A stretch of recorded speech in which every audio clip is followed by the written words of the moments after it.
asalaamaaleykum mbokk yéen waa Sénégal ñu ngi leen di nuyu man Diaga Diong ex-travailleur u Dakarnave nekkoon chef d'atelier mécanique fabrication nekkoon fa ñu licencié ñu en juin 2021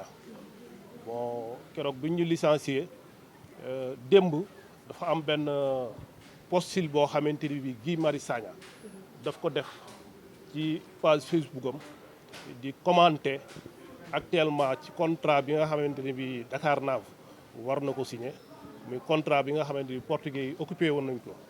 depuis 25 ans mu nekk une perte totale pour ce pays une perte totale pour tous les travailleurs parce que képp ku fi nekk di liggéeykat xam nga ni carrément 25 ans yi fi portugais yi ne c'est une perte totale amul benn liggéeykat boo xamante ni bi tey mun na fi taxaw wax la benn site habitat boo xamante ni bi liggéeykatu Dakarnave ñoo ko moom kon yaakaar naa ni lekk ci boîte di liggéey plus de 20 ans te mënoo am kër kooku sa employeur yaakaar naa ni yéenewu la dara te bi ñu xoolee par rapport ak directeur général u SIR muy Saliou Samb depuis que yàlla def kër gi tegu ci loxoom vraiment def na ci liggéey bu am solo boo xamante ni bi Sénégal dañ ko war a décorer parce que ñun xam nañu portugais yi durant PCA yi fi jaar yëpp ku ci ne portugais yi xam nañ fa ñuy jaar ak yow pour fexe ba ñoom ñu amoon une prolongation moom ci boppam jéem nañ ko tenter di ko jéem a corrompre indi fi benn promoteur de lutte mu dugg visiter chantier bi ñu jaar ci moom proposer ko 300 millions pour que mu jàppale leen ñu am beneen contrat mais daf leen rejeté parce que moom patriote la Saliou Samb patriote la nit ku gëm Sénégal la nit ku liggéeyal Sénégal la yaakaar naa ni Bassirou Diomaye déclaration bi mu def ni dafa doy Sénégal rangooñu baadoola di sim cerey buur bu ko buggee gis na ñëw Dakarnave fii ay gor ñoo fi ne ay liggéeykat ñu gëm seen bopp ñu mën a liggéey des dignes travailleurs yoo xamante ni bu ñu xëyee 7h45 ñu ngi ci biir bateau yi ci biir kal yi fu mu gën a méttee ñu nga fa di wekki seen i ñax pour yóbbul ko seen njaboot mais bu weer dee bu ñu la tàllalee seen bulletin de salaire sa xol day jeex or que y a des gens yoo xamante ni ñu ngi ci kaw di toog muy dox defalu ñu dara portugais yi ngemb leen teg leen ci kaw liggéeykat yi parce que ñoom ay portugais yu noir lañu dañ leen di dénoncer ay portugais yu noir lañu ñoo yàgg di durant les 25 ans bi li kër gi nekk ñoo yàgg nekk ci derrière les portugais am na un gars nag il se programme comme secrétaire général man musuma gis suñ ko élire comme secrétaire général moom bon li ko fi indi ñun xamante nañ bu baax parce que bi ñuy licencié en juin 2021 16 juin 2021 lañ licencié 8 travailleurs secrétaire général bi ci la bokkoon mais il a été repêché par l'inspection du travail muy Pascal Gomis en ce moment là les 7 ñun entamé nañ suñ procédure judiciaire mu dem tribunal du travail mais ce Pascal Gomis là maanaam xolom bu jeex moo tax finalement dafa mujj démissionné génn ci kër gi léegi depuis 16 juin 2021 ba tey à nos jours ñii di woote woo secrétaire général mosu leen dégg ñu génn ci presse bi wax injustice boobu direction générale teg ci ay liggéeykat man mosuma ko dégg yéen journaliste bu ngeen amee archives yi ngeen génn ko mosuñoo taxaw carrément ni suñu direction générale licencié na des travailleurs en tant que secrétaire général ci li ngay wax nga défendre say travailleurs kon loolu c'est une preuve que ni ñoom portugais yi lañ fi nekkal loolu kon jàpp nañ ni portugais yi seen bopp te ñun xam nañu dañuy fexe ba am seen syndicat bopp jël ay nit defal leen ay avantages teg leen ci kaw liggéeykat yi ku wax ñu dàq la parce que ñun bi ñuy dem élection 2021 bi ñu ñëkkee def premier tour avant ñoom atteindre luñ quorum bi ñu war a def deuxième tour ci lañ profité licencier ñu pour jéem a ébranler personnel bi pour que ñoom ba élection yi jàllee ñu am majorité mais tel n'est pas le cas parce que fii liggéeykat yi gëm nañ seen bopp te xam nañ li ñuy def te wóolu nañ seen bopp xam nañ chantier naval bi ñoom ñoo ko yor ñoo fiy yendu ñoo fiy fanaan da ngay liggéey ba 18 heures ñu ne la da ngay fanaan doo ci teg baat xamoon yow yan condition nga bàyyi sa kër est-ce que bàyyi nga fa dépense say doom ba nga fa bàyyi feebar na wala feebarul c'est pas leur problème nga daal di obligé def ko parce que boo ko deful bu subaa mën nañ la indil ay de n'importe quoi indil la utal la benn dossier sa dàq sa xaj na ci loolu nag liggéeykat yi bi ñu ko xamee ñu bañ leen a booteel bi élection yi jàllee en 2021 syndicat bi nga xamante ni bi amu fi baat ku wax ñu dàq la muy UDTS moo remporté majorité bi parce que ñoo am 8 délégués l'autre syndicat de la direction générale am 6 kon ñoom amuñu majorité waruñu wax ci kàddu travailleurs yi li ëpp ci liggéeykat yi nag ànduñoo ak ñoom saa yi ñuy amee lu ñuy def dem nañu luye seen i nit am menace bu ñuy jël teg ko ci personnel bi nga xamante ni bi c'est des sous-traitants parce que ñoom ñoo leen di jox marché dañ lay conditionné li nga bëgg boo ko deful ñu téye seen i marché bañ la ko joxati y a quelqu'un koo xamante bi c'est un ancien secrétaire général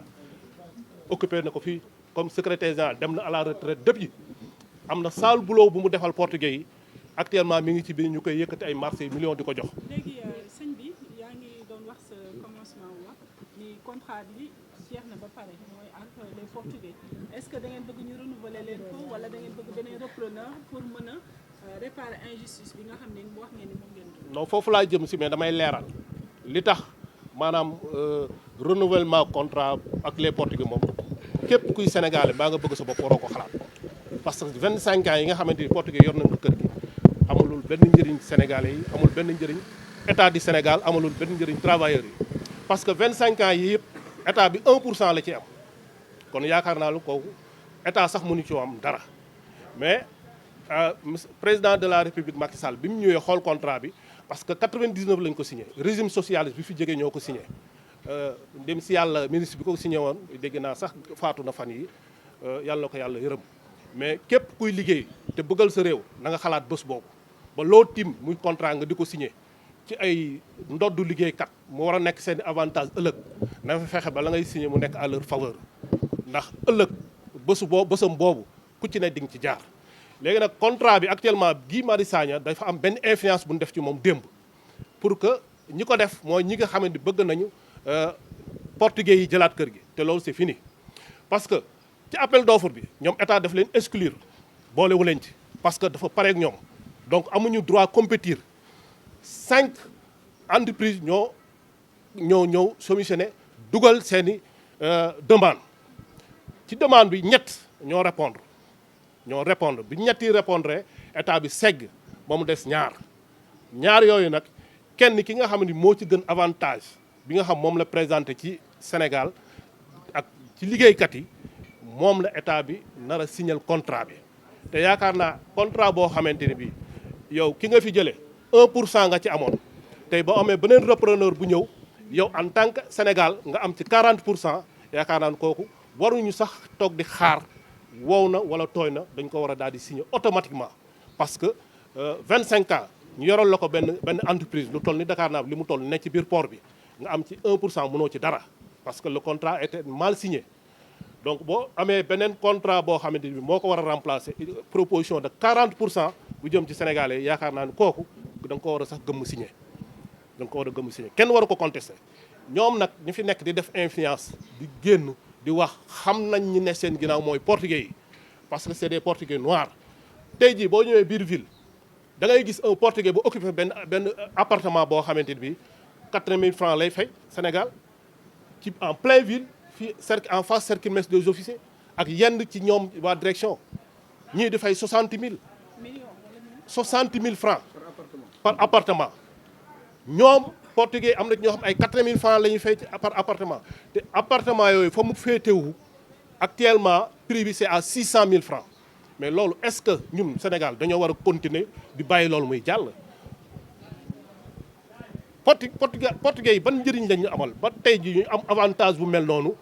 ci suñu dëkk ñu bëgg a rester les bras croisés di leen bàyyi ñu di ko def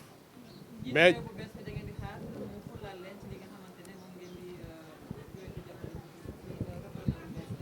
non Bassirou Diomaye dañoo ñëw dégg mu ni dafa doy Sénégal maanaam rangoo ñu baadoo la di sim cerey buur loolu la ñuy xaar ci moom mais nag li ñu koy xamal mooy gis nga boo dee liggéey ci réew Macky Sall def na un grand pas par rapport ak Dakar Naaf parce que c'était pas facile mu arrêté contrat portugais yi jaaree la ko ci Saliou Samb kooku je lui dis que na Bassirou Diomaye na approché Saliou Samb parce que c'est un patriote dafa liggéey pour Sénégal dafa defar pour Sénégal parce que PCA yi fi jaar yëpp maintenant c'est le seul directeur général boo xam moo am audace osé daal di def audit ci Dakarnave bi ñu ko joxee kër gi. bi rapport d'audit bi génnee journal Libération génnee na ko en 2022 202 milliards yoo xamante ni bi kenn xamul fu ko portugais yi jaarale moom la rapport d'audit bi génnee. boobaak léegi nag état bi continuer ay procédures am fexe accompagner leen bañ a dagg seen contrat ba contrat bi jeex mu def apport d'offre jékkati ñeneen jox leen ko kon yaakaar naa ni ñooñu kooku dañ ko war a saluer dafa liggéeyal Sénégal tey jii nag bu amee ku nekk ci ginnaawam am benn influence bu jógee ci portugais yi dem ci moom mu xëy posté ci page Facebook am lu mu xamul ñun dañ koy corriger parce que ñoo ko gën a xam kër gi ñun bañ ñu licencié dañoo ñëw ba toog ak moom Guy Marius Sagna mu toog ak ñun naqarlu ko mu toog ak ñun naqarlu ko yaakaar naa photo boobu sax indi naa ko def naa un rappel ni ko na fàttaliku bés bi bañ fa ñëwee di ko wax licenciement abusif bi Dakarnave def ci ñëw mu mettitlu ko kon tey di bu amee influence bu dugg ci noppam mu ñëw am beneen tournure bu mu bugg a doxee duñ ko nangu parce que ñun li ñu xam ci nit la nga waxoon démb bu subaa na nga ko waxaat loolu mooy ngor loolu la ñuy xaar nag ci ñoom loolu la ñuy xaar ci état bu bees bi que Bassirou Diomaye mu mettre en garde Guy Marius Sagna li mu dugg fu mu war a dugg te wax lu mu xam bu bëggee xam dara Dakarnave ne ñëw laajte ñu ñun liggéeykat yi ñoo gën a xam li fi xew te les portugais soxlaatuñ leen ci Sénégal dafa doy 25 ans d'esclavagisme dafa doy loolu daal lañ ci amoon pour lu ñu leen di leeral. Licencié de Dakarnave. Je me suis venu aujourd'hui ici pour dire que hier j'ai vu que l'honorable député Guy Marius Sagna a publié sur le Facebook pour que l'État ne signe pas le contrat de Dakarnave au nouveau repreneur, alors que nous, on n'a pas besoin de Dakarnave. On n'a pas besoin des Portugais. Parce que les Portugais, on a fait beaucoup de mal aux Sénégalais. Beaucoup de mal. Et beaucoup de mal à l'État. Donc pourquoi renouveler le contrat avec les Portugais? On n'a pas besoin des Portugais. Même si c'est des Mauritaniens ou d'autres nationalités, mais pas les Portugais. Les Portugais, merci beaucoup. Merci. Combien il gagnait de chiffre d'affaires et la part de l'État? En 2022, Dakarnave a fait 202 milliards. Alors que sur les 22 ans, l'État a que 12 milliards. 12 milliards, c'est-à-dire que l'État perçoit chaque an 62 millions. Ça, c'est inadmissible. D'accord. Par rapport au salaire, qu'est-ce que vous avez fait pour qu'on vous licencie? Nous, on était fait partie du syndicat, alors que Dakarnave a créé un autre syndicat qui n'est pas légitime, aussi minoritaire. Alors que le syndicat de Dakarnave, au lieu de défendre les travailleurs, ils défendent la direction. Alors que je n'ai jamais vu dans le monde entier un syndicat qui défend l'employeur par les employés. Voilà. Je ne l'ai jamais vu. Tantôt, madame a parlé des salaires dérisoires comparés au chiffre d'affaires de la société. Ici, il y a des salaires dérisoires. Aujourd'hui, j'ai vu des agents de Dakarnave qui viennent de rentrer à la banque, mais ils perçoivent que des 40 000 francs, 50 000. Même il y a des 10 000 francs. Et ça, c'est pas normal. Hein? Au chantier naval, actuellement, on est toujours à la conception mécanique générale. Et ça, c'est pas normal. Chantier naval, c'est conception navale. Par Donc, rapport à ce repreneur qui a proposé un pourcentage de 40% aussi. Mais le repreneur qui a proposé un pourcentage de 40%, de 42%, mais c'est mieux que la direction de Dakarnave. Dakarnave a donné que l'État 2%. Hein? 1%. Dakarnave a donné 1%. Donc 1%, imaginez, pendant 25 ans, l'outil de travail, c'est pour le Sénégal. Les travailleurs, c'est les Sénégalais. Aussi, il y a des appartements. Il y a beaucoup d'appartements. Je pense qu'il y a 24 appartements qui est ici, au centre-ville. Appartements 60 000. Ça, c'est pas bien pour le Sénégal. Aussi, Dakarnave licencie des jeunes en début de carrière et embauche des vieux de 60 ans à 70 ans. Et le président a dit que l'emploi des jeunes, mais Dakarnave, il ne fait pas l'emploi des jeunes, il fait l'emploi des vieux. Il y a beaucoup de prestataires ici. Je demande au nouveau président solennellement de revoir tous les contrats de concession qui sont ici au Sénégal. Tous les contrats de concession. Je le demande au président, je demande ça à l'ancien président et au nouveau président. Ouais. Parce que l'audit de 2020, le président Macky Sall a dit d'arrêter le contrat immédiatement, de revoir tous les contrats en 2020. C'est bon, oui.